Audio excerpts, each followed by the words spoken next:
So other services that we look at to ensure is that we are monitoring you closely after surgery. This is via assessing you, knowing what to look for as it relates to complications.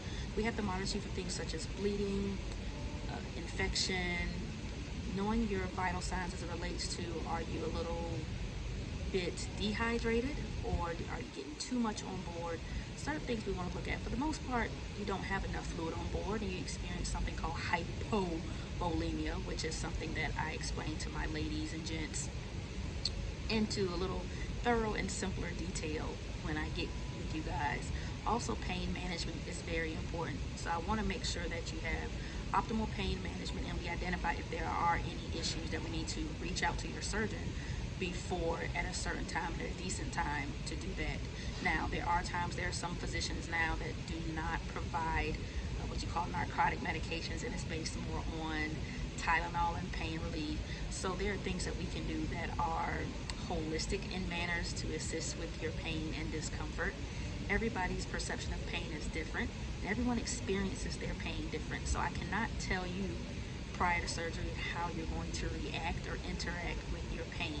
All we can do is just based upon what your history has been, and we can make sure that we educate you on how to talk to your surgeon about that so that we can ensure we stay ahead of the game. And also setting realistic expectations of what you may feel after the surgery.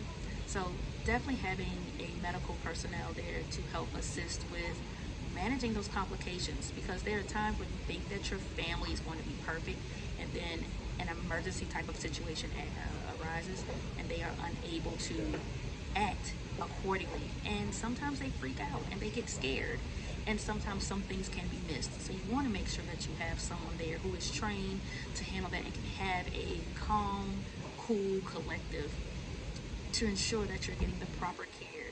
I can say that I have had that happen a few times with my clients where it's like, hey, we got to pay attention to what's going on.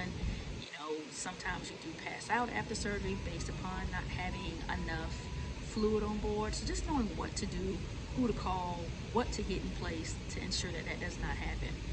That's another reason why you would want to look at a healthcare provider. And especially if you already know from jump that the family member that is with you is a little queasy and uneasy and can get hyper at times when you need them to stay calm. Those are also situations that you want to look at having someone to help with your post-op care.